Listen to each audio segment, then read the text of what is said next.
गोवंशाला राष्ट्रमाता किंवा राष्ट्र आराध्या म्हणून संविधानिक दर्जा मिळावा या प्रमुख मागणीसाठी खामगाव शहरात आज हजारो गोभक्तांनी जोरदार एल्गार पुकारला. गोसन्मान आवाहन अभियान अंतर्गत काढण्यात आलेल्या या आंदोलनात मोठ्या प्रमाणावर लोकसहभाग दिसून आला. तहसील कार्यालयावर काढण्यात आलेल्या या मोर्चात गोरक्षक, गोसेवक आणि विविध हिंदुत्ववादी संघटनांचे कार्यकर्ते सहभागी झाले होते. विशेष म्हणजे या आंदोलनात प्रत्यक्ष गोमातांचीही उपस्थिती पाहायला मिळाली. गोहत्या बंद करा, गोवंश वाचवा, देश वाचवा अशा घोषणांनी संपूर्ण परिसर दणाणून गेला. या अभियानाला जनसामान्यांचा मोठा प्रतिसाद मिळाला असून तब्बल 21,600 नागरिकांच्या स्वाक्षऱ्यांचे निवेदन तहसीलदारांमार्फत राष्ट्रपतींकडे पाठवण्यात आले आहे. निवेदनात भारतीय राज्यघटनेतील अनुच्छेद 48 आणि 51A चा आधार घेत गोवंशाला राष्ट्रमाता दर्जा देण्याची मागणी करण्यात आली आहे.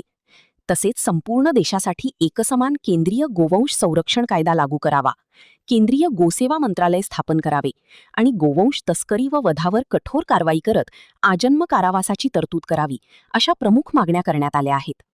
याशिवाय राष्ट्रीय महामार्गांवर जखमी गोवंशासाठी गोवाहिनी रुग्णवाहिका आणि ट्रॉमा सेंटर्स उभारण्याची, तसेच गोचर जमिनींवरील अतिक्रमण हटवून त्या संरक्षणासाठी राखीव ठेवण्याची मागणीही करण्यात आली आहे. दरम्यान आंदोलनकर्त्यांनी पुढील भूमिका देखील स्पष्ट केली आहे. मे ते जुलै 2026 दरम्यान शासनाच्या निर्णयाची प्रतीक्षा केली जाणार असून 27 जुलैपर्यंत सकारात्मक प्रतिसाद न मिळाल्यास जिल्हास्तरावर पुन्हा आंदोलन छेडले जाईल. त्यानंतरही मागण्या मान्य न झाल्यास फेब्रुवारी 2027 मध्ये नवी दिल्ली येथे लाखो गोभक्तांच्या उपस्थितीत भव्य आंदोलन आयोजित करण्यात येणार असल्याचा इशारा देण्यात आला आहे. ही केवळ एका संघटनेची नव्हे तर कोट्यवधी भारतीयांच्या श्रद्धेची बाब आहे.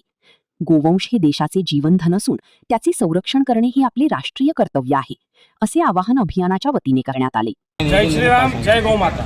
आद्य गौरक्षक छत्रपती शिवाजी महाराज यांनी कसायाचा हात कापून गौरक्षणाला सुरुवात केली आणि त्यांना 350 वर्षापूर्वी दाखवून दिलं की ज्या भारतामध्ये 1200 वर्षापासून या मुघलांचा, म्लेच्छांचा, या लांड्यांचा जे उन्माद चालू होता ते थांबून त्यांनी गौमातेचं रक्षण केलं. परंतु 1947ला भारताला जेव्हा स्वातंत्र्य मिळालं त्यावेळेला गौमातेची संख्या 100 कोटीच्या वर होती. परंतु आज भारताला स्वातंत्र्य मिळून सुद्धा आज भारतमध्ये हिंदू हा बहुसंख्यांक आहे, तरी सुद्धा भारतामध्ये दररोज 50,000 गौमाता कत्तली केली जातात, तस्कऱ्या केल्या जातात. आणि या तस्करी पाठीमागं कोण आहे तुम्हाला सांगायचं काम नाही. हे जिहादी वृत्तीचे कसाई आणि यांना साथ देणारे काही आपले गद्दार हे संगमत करून गौमातेला दररोज कापतायत.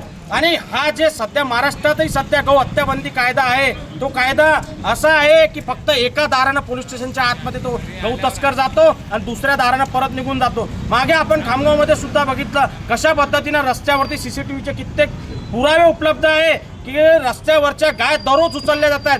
काल पण घाटपुरी नाक्यावरून 2 गायी उचलून नेल्या. तर हे वारंवार चालू आहे. सगळ्यांना, प्रशासनाला सगळ्यांना माहिती आहे कोण आहे काय, पण हे जेर बंद होत नाही. हे हप्ते देऊन, पैसे देऊन कशाही पद्धतीनं होईल त्या पद्धतीनं वाटेल ते गौमाताला घेऊन जातात आणि कापून टाकतात. परंतु आज तुम्ही बघा गौमातेची संख्या फक्त 32 कोटी एवढी उरलेली आहे. का? कारण त्याला कारणीभूत हिंदू आहे. कारण आपण एकत्र येत नाही, आपण कधी पुढाकार घेत नाही. आपण ज्या आईचं जन्माला येऊन आईचं दूध पिलं त्याच्यानंतर दुसरं दूध पिलं ते म्हणजे गौमाता. पहिली आपली आई गौमाता, पहिली आपली स्वतःची जन्म देणारी आई आणि दुसरी जन्म देणारी दूध पाजणारी आपली गौमाता.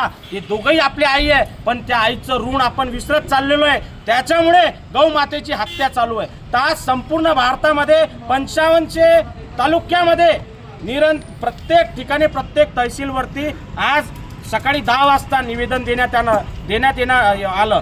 हे निवेदन सगळं संत समाज, गौरक्षक, हिंदुत्ववादी, गौपालक यांनी मिळून दिलेलं आहे. हे कशाकरिता दिलंय? यांनी दिलेलं गौ मातेला राष्ट्रमाता करा, एक देश एक कायदा करा, गौ हत्या बंदी कायदा संपूर्ण भारतात राबवा, जेणेकरून जे गौ तस्करी करणारे, गौ हत्या करणारे यांच्या विरुद्ध कठोर कारवाई होईल. आणि हे जे कठोर कारवाई होईल तर आत्ताची शिक्षा आहे, आत्ताच्या जे गौ हत्याबंदी महाराष्ट्रात कायदा आहे लागू त्याच्या 3 वर्षाची शिक्षा आहे. परंतु पुढे भविष्यात जे कायदा लागू होईल त्याच्यात 10 वर्षाची शिक्षा कमीत कमी राहावी. आणि त्याच्यामुळे हे लवकर हे गौ तस्कर बाहेर येणार नाही. हेच आज आम्ही निवेदन देण्याकरिता आलो आहे.